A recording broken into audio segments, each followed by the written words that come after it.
ശബരിമല തീർത്ഥാടന പാതയിലെ വിശ്വാസികളുടെ ഏറ്റവും പ്രധാനപ്പെട്ട ഒരിടമാണ് ശരംകുത്തി. ഇവിടെയാണ് കന്നിസ്വാമിമാർ ശരം കുത്തുന്നത്. പക്ഷേ വിശ്വാസങ്ങൾ എങ്ങനെയാണെങ്കിലും ഇപ്പോൾ ശരംകുത്തിയിൽ കുത്തേണ്ട ശരങ്ങളൊക്കെ മറ്റ് പലയിടങ്ങളിലുമായി പലരും സമർപ്പിക്കുന്നുണ്ട്.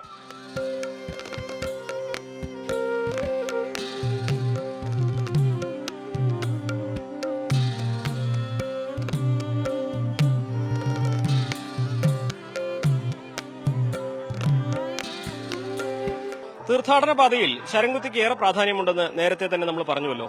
ഇവിടെയാണ് തിരുവാഭരണം വെക്കുന്നത്. ഈ തിരുവാഭരണ മണ്ഡപം, പന്തളം രാജകൊട്ടാരത്തിലെ തിരുവാഭരണം ഇവിടെ എത്തി ഇവിടെയാണ് വെക്കുക. ഇവിടെ നിന്നാണ് പിന്നെ ക്ഷേത്രം പ്രതിനിധികൾ അത് ഏറ്റുവാങ്ങി തിരുവാഭരണവുമായി യാത്ര തുടങ്ങുക.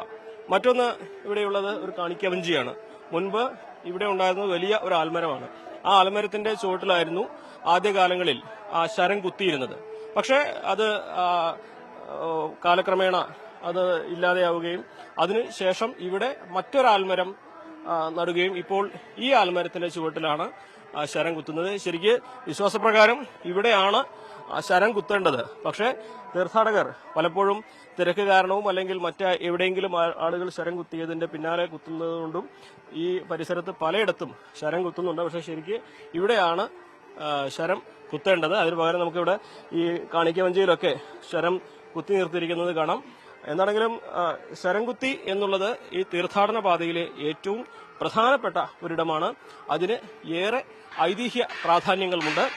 ശബരിമല തന്ത്രി കണ്ഠരര് രാജീവര് ഈ ശരംകുത്തിയുടെ പ്രാധാന്യത്തെപ്പറ്റി ഇങ്ങനെയാണ് പറയുന്നത്. ശരംകുത്തി അയ്യപ്പൻ ആദ്യം ഈ ഇവിടെ ക്ഷേത്രം പണിയണമെന്ന് പറഞ്ഞ് അമ്പ ഇതെന്ന് പറഞ്ഞത് ആ അമ്പ വന്ന് കൊണ്ട സ്ഥലമാണ് ശരംകുത്തി. എന്നിട്ട് അവിടുന്ന് അനുയോജ്യമായി സ്ഥലം നോക്കി തെരഞ്ഞെടുത്ത് ക്ഷേത്രം പണിതായിട്ടാണ്. അതുകൊണ്ടാണ് ശരംകുത്തി. കന്നി അയ്യപ്പന്മാർ വരുമ്പോൾ അവിടെ ശരം കുത്തണം എന്നുള്ള സങ്കല്പമുണ്ട്. ശരംകുത്തിയാണല്ലോ. അതെ അതെ. പലയിടത്തും ശരം കുത്തുന്ന ഒരു പ്രവണത ഉണ്ടല്ലോ. അതെ അതെ അതെ. അത് അറിയാഞ്ഞിട്ടാണ് ഈ ട്രാവൽസിനൊക്കെ വരുമ്പോഴേ അവര് പമ്പയിൽ നിന്ന് ഇങ്ങോട്ട് വിടുക ചെയ്യാം. അപ്പൊ അയ്യപ്പന്മാരിങ്ങനെ വന്ന് ഈ കാണുന്നത് എവിടെ ശരം വെച്ചാൽ അവിടെ കുത്തി പോവുക. ശരിക്കും ഇതിന്റെ ഐതിഹ്യം ഒന്നും അറിയാഞ്ഞിട്ടാണത്.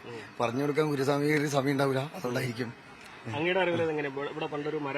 അത് ആലയിന് ഇതല്ലയിന് ആല് വലിയൊരു ആലുണ്ടായിരുന്നു. അത് പിന്നെ ഇത് സൗകര്യത്തിന് വേണ്ടിയിട്ട് മണ്ണെടുത്തിട്ട് ഇത് രണ്ടാമത് കുഴിച്ചിട്ടാണ്. അതെ ഇവിടെ ശരംകുത്തി ആല ഇവിടെ കുത്തി.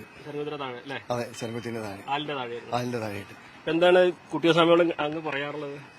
എന്താ ഇന്ന് ആചാരങ്ങൾ അവിടുന്ന് കണ്ട ശബരിപടത്തിൽ നാളെ ഓരോ പിന്നെ വഴിപാടുകളും എവിടെയാ ചെയ്യേണ്ടത് വെച്ചാൽ ഇങ്ങനെ പറയും. കുട്ടികളോട് മാത്രമല്ല മുതിർന്നവരോടൊക്കെ പറഞ്ഞു കൊടുക്കും.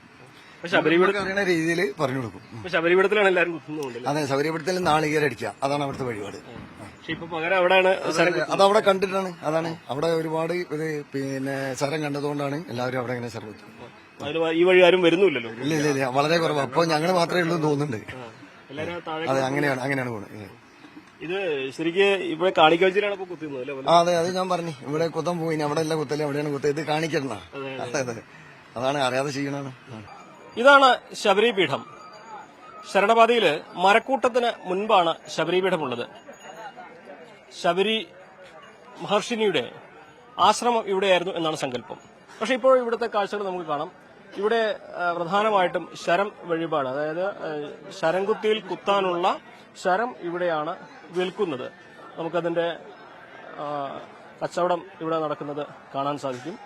ഇങ്ങനെ ഇവിടെ നിന്ന് ശരം വാങ്ങി ഇതിനപ്പുറത്ത് നാളികേരം മുടച്ച് പിന്നീട് ശരംകുത്തിയിൽ ആൽച്ചുവട്ടിൽ ഇത് സമർപ്പിക്കണം, കുത്തണം എന്നുള്ളതാണ് സങ്കല്പം. പക്ഷെ നമുക്കിപ്പോൾ ഇവിടുത്തെ കാഴ്ചകൾ കാണാം. ഈ കച്ചവടം ചെയ്യുന്ന സ്ഥലത്തിന് തൊട്ടപ്പുറത്ത് തന്നെ തേങ്ങ ഉടയ്ക്കുന്ന ഒരു മണ്ഡപം കാണാം. ഇവിടെയാണ് ശരിക്കും തേങ്ങ ഉടച്ച് പോകുന്നത്. ഇവിടെ തേങ്ങ ഉടച്ച് പിന്നീട് ശരംകുത്തിയിൽ ശരം തറയ്ക്കുക എന്നുള്ളതാണ് സങ്കല്പം. പക്ഷെ നമുക്കിവിടെ കാണാം, ഇവിടെ എല്ലാം തന്നെ ശരം കുത്തിവെച്ചിരിക്കുന്നത് കാണാം. ഇതാണ് ഈ പ്രധാനപ്പെട്ട ഒരു മാറ്റം ഉണ്ടായിരിക്കുന്നത്.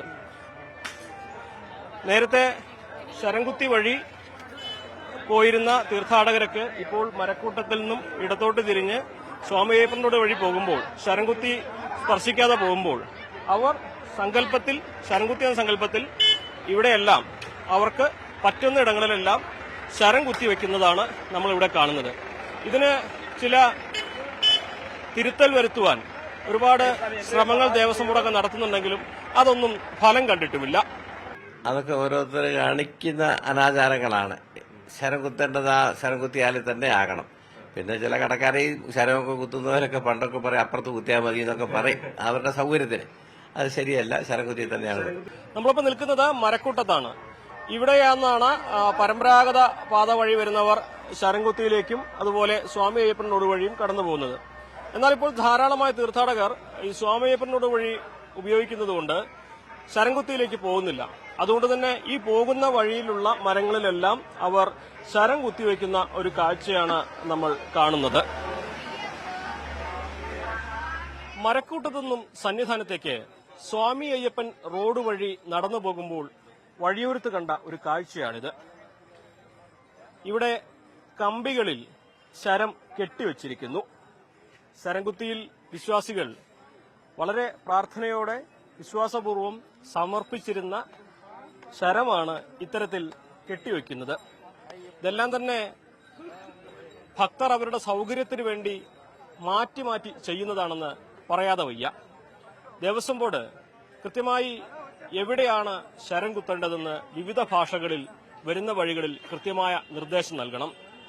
എങ്കിൽ മാത്രമാണ് ഈ ഒരു രീതിക്ക് മാറ്റം വരികയുള്ളൂ. ബിപിൻ മുരളിക്കൊപ്പം CB അനുമോദ്, ന്യൂസ് 18.